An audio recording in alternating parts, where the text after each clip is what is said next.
everyone, Phoenix Knight here. Welcome to the channel, and welcome to Mystical Munchies featuring Redo Month.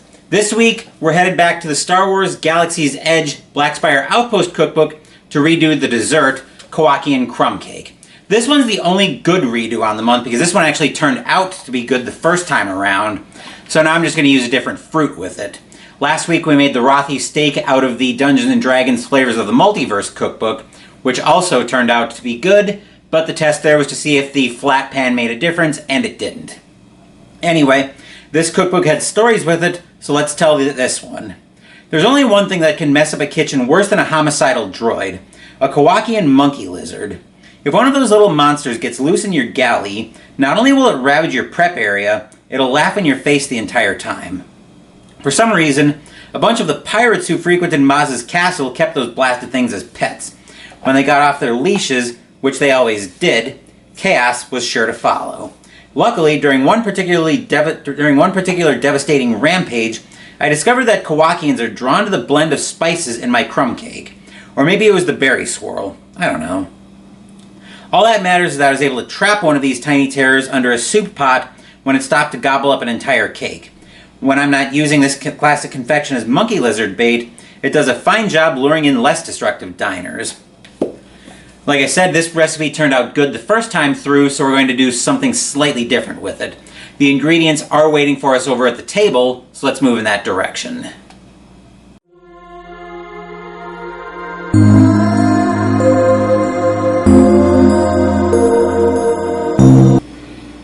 The oven is already at temperature. The recipe calls for 325, but we're going to cook at 350. To make the topping, we've got a three-part split here that I'm trying to go for. To make the topping, we need 1/3 cup each of granulated and packed brown sugars, a teaspoon of ground cinnamon, a half teaspoon of ground ginger, half a cup, 1 stick of butter that I'm going to melt, plus we need more for greasing. Burgundy gel food coloring, I'm going to use red for that, and 1 1/4 cups of all-purpose flour. To make the cake itself, we need 6 more tablespoons of butter, which I'm softening, another half a cup of granulated sugar, an egg, a teaspoon of vanilla extract, half a cup of buttermilk, 1/4 cup each of baking soda and salt, another 1 1/2 cups of all-purpose flour, and a cup. The recipe calls for blueberries. I'm going to use strawberries this time. Then for the icing, we need half a cup of powdered sugar, a dash of orange extract, and 1 to 2 tablespoons of heavy cream. So, let's move into the kitchen and start putting this recipe together.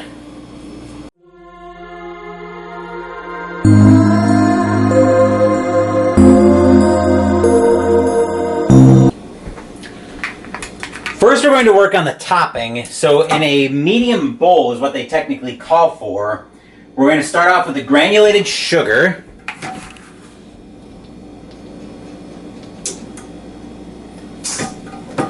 So that will head back over to the table because we'll need that again when we get into the cake proper. The brown sugar.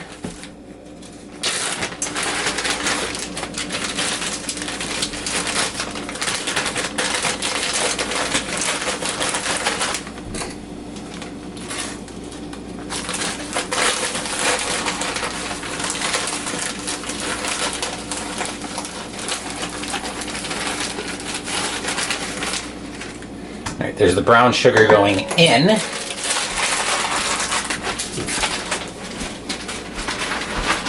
The brown sugar can go back up.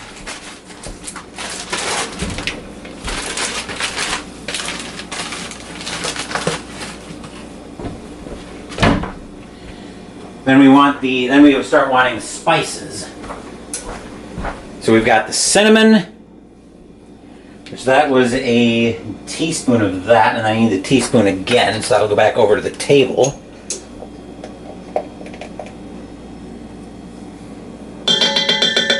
Actually, no, that's not going to go back over to the table.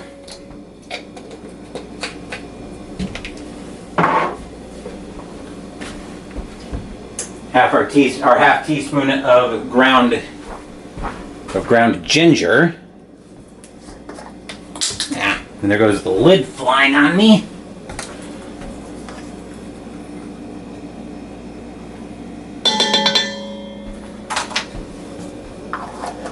That can go back up as well.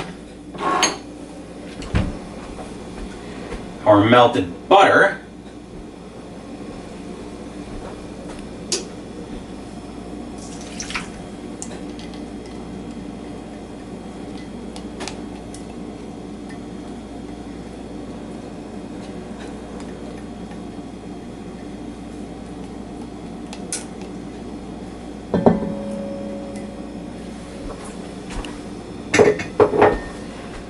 And the food coloring.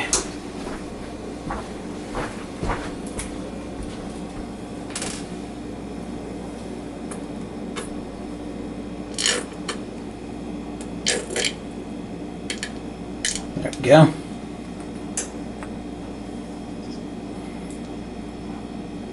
Okay.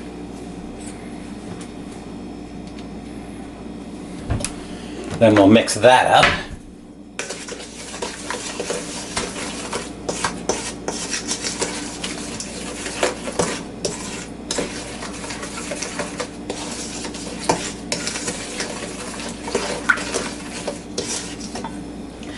Okay, now we're going to add the flour, 1 1/4 cups, which I'm going to measure that off shot. And in the sink.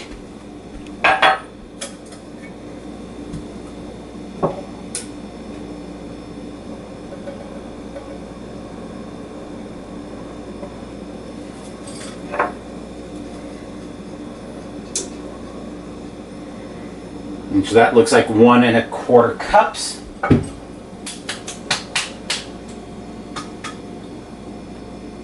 Maybe just a little more flour.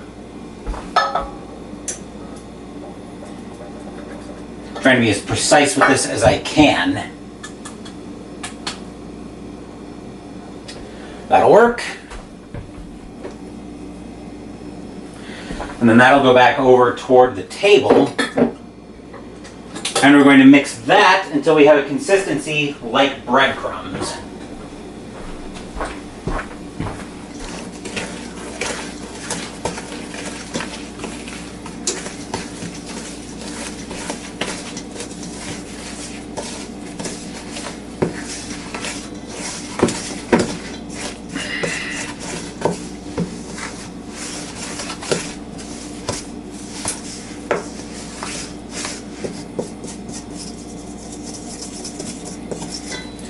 Scrape off some of the flour.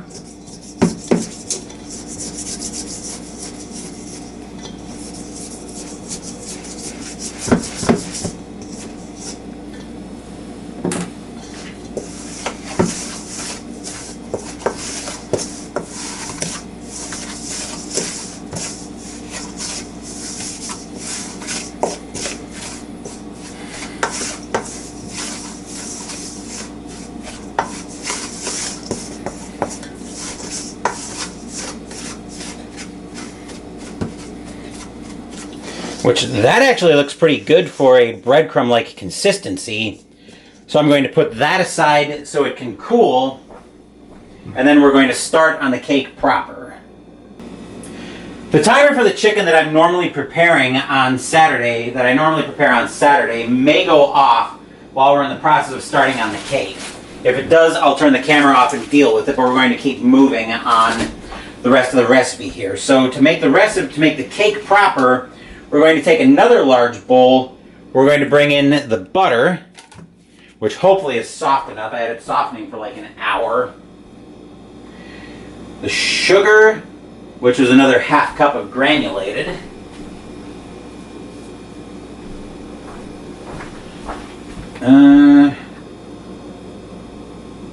Yep, okay. So we've got our 1/2 cup of sugar.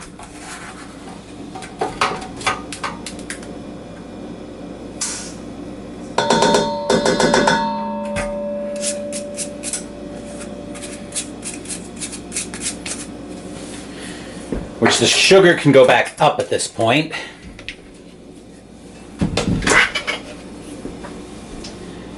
We want the egg as well. And I'm going to grab the vanilla because we're going to be using that at this step of the recipe as well. So here's our egg.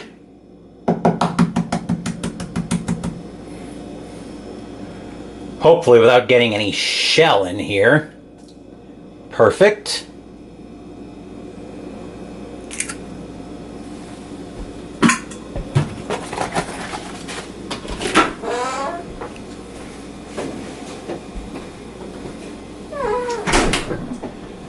And the vanilla.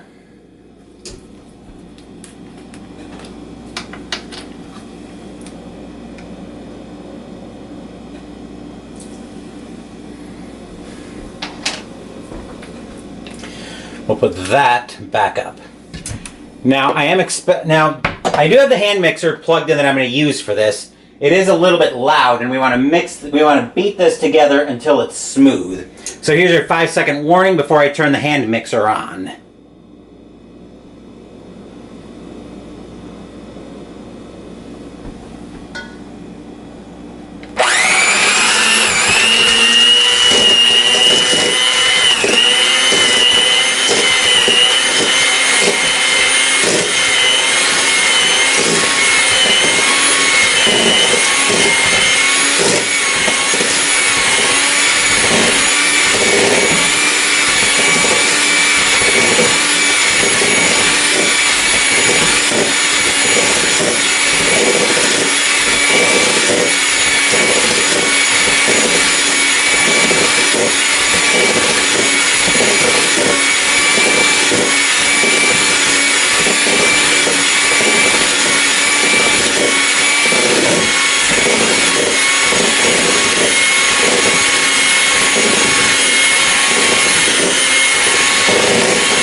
Okay, that actually got pretty smooth, and I see the timer for the chicken is just about ready to go off.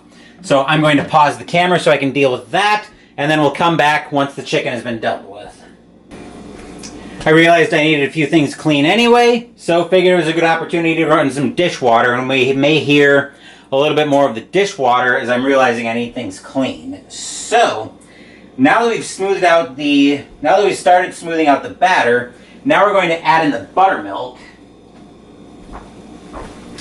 which I've got that right here.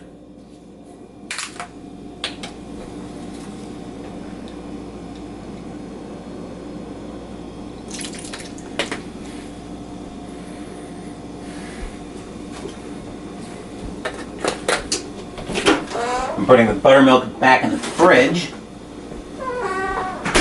Then we also want the baking soda and the salt here. Baking soda and salt, 1/4 teaspoon of each.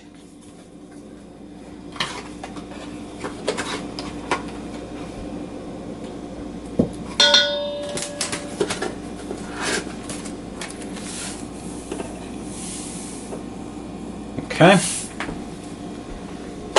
Drop that in the dishwater.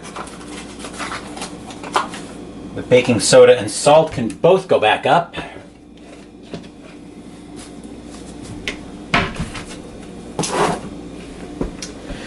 Then we will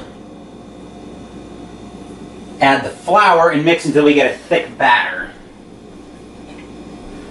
Actually, I just cleaned the 1/2 cup just went into, so I'm going to need one of those cleaned, so you have to bear with me for a second. So here's 1/2 cup.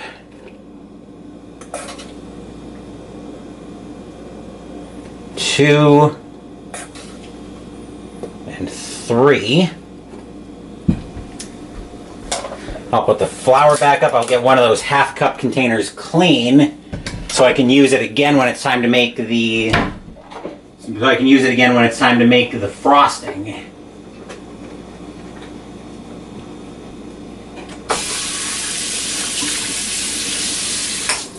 There we are. Just getting that dealt with. And then we're going to start mixing this until we have a thick batter. So we're going to go back to the hand mixer again because I don't feel like mixing this by hand. Here's another 5-second warning.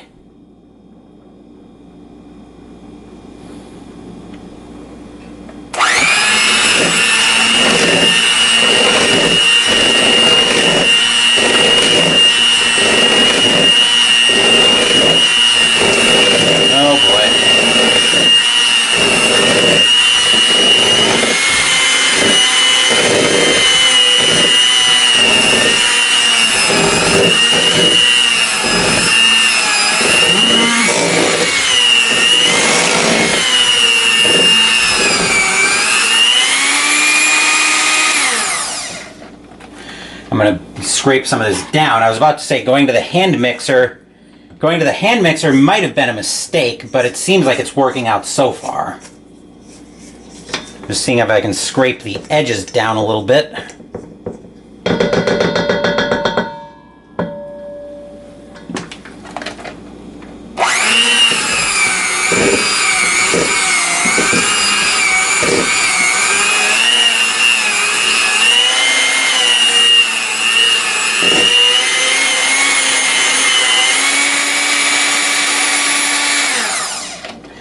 Yeah, I'm starting to think I might have actually ruined this recipe by going to the hand mixer. So let's see what I can do here. Well, actually it seems like it's working out. Let me see if I can mix in some more of this flour.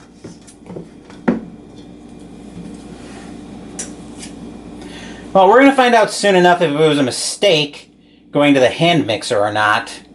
But I think we are pretty much all set here. So with that, let's go over to the, let's actually bring the pan in shot. They have you prep the pan much earlier in the process than I normally like to. So now that we're just about ready to put it in the oven, now we're going to go ahead and prep the pan. And the way we're going to do that is we're going to butter a 9x9 pan. We're going to butter a 9x9 pan and then line it with parchment paper.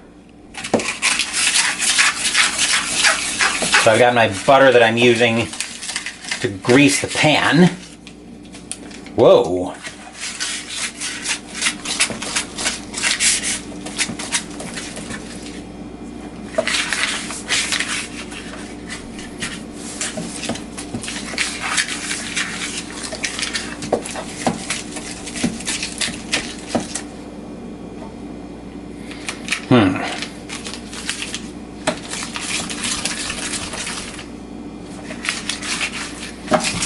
Okay.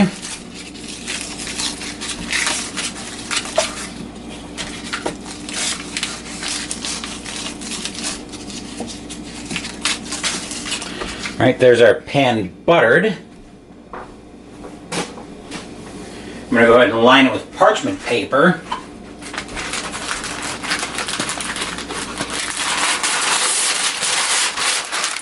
About like that.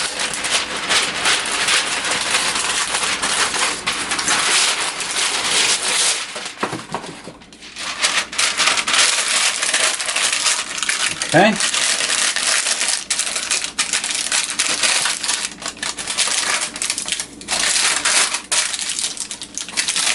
Right, there's the parchment paper in.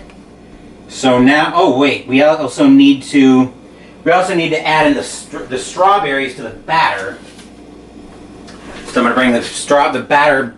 Actually, I'm going to mix that in off shot. So we've got the strawberries right here. I'll mix the batter in real quick off camera.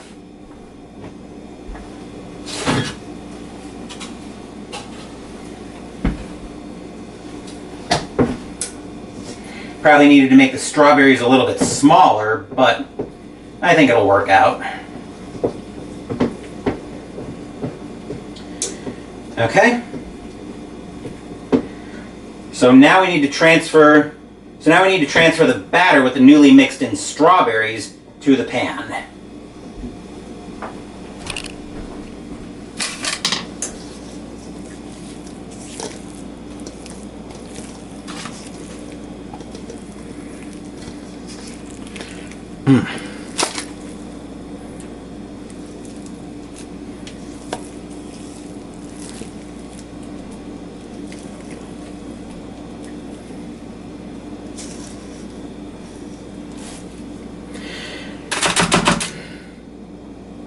Once I get most of the batter in here, I'm going to see if I can smooth it out a little bit.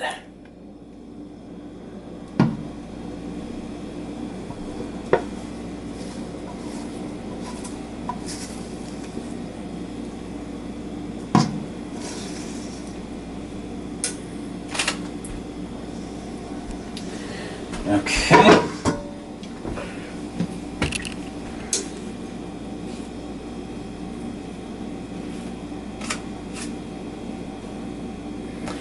There we go. And we'll bring that over.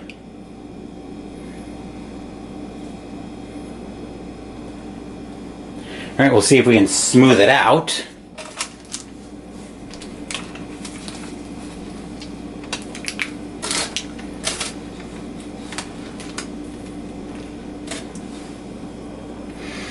Let's grab another spatula. Both of these, of course, are going to be going in the dishes.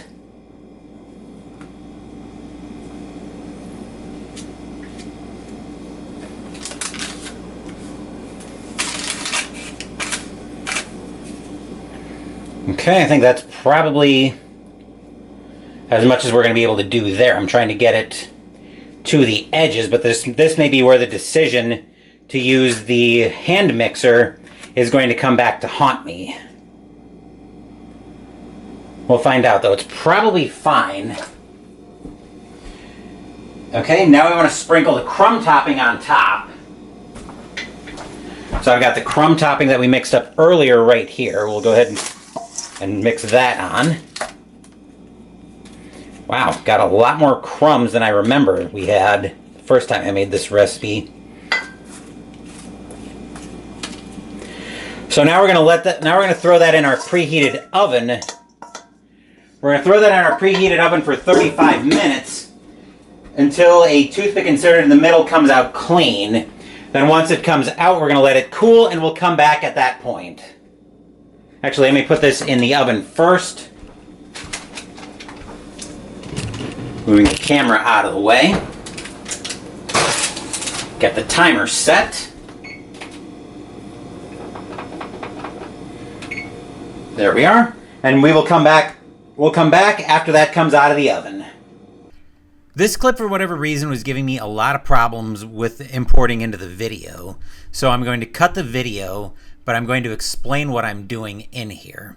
So in this clip, I take the half a cup of powdered sugar, the dash of orange extract, and the 1 to 2 tablespoons of heavy cream. I end up using 2 tablespoons to get to the runny consistency that you want. Then I take the frosting and slowly drizzle it on the cake. Then at that point, I start slicing it up, and we will rejoin the video as I'm over at my desk for the taste test.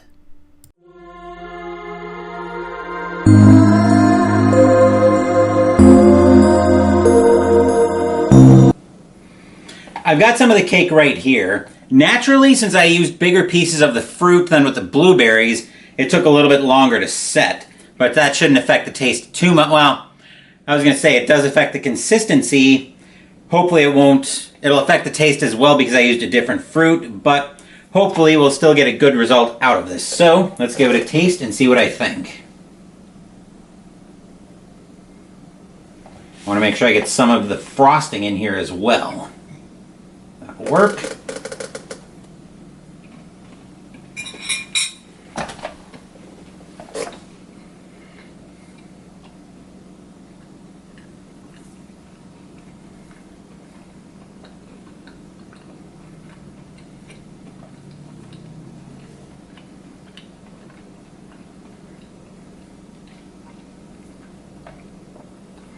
Definitely a different flavor profile using the strawberries in there, but I'm still happy with how it turned out. It is a little bit on the sweet side, so do be aware of that. But otherwise, another recipe that I'm happy with, and another episode of Mystical Munchies in the books. Next week, Redo Month will continue, as we go back to the Dungeons & Dragons Flavors of the Multiverse cookbook to make the drink, Erlenmeyer's Dragonfire Punch. For what's coming up on the channel with the games, later this afternoon, I'm going to be doing a little bit of football stress testing as I continue my larger sports stress testing as we debut second season football by Play Games. Sunday morning, the fall campaign in B-17 Flying Fortress Leader by DVG will continue. Wednesday, we're finally going to remember that it's October and play a scary game as we play Final Girl by Van Ryder Games. Thank you for watching the video. Please give the video a thumbs up and subscribe to the channel. Be sure to turn on notifications so you get my content. Be well, stay safe, take care of yourselves and your loved ones, and I'll be back with more videos in the future. Until then, take care everyone.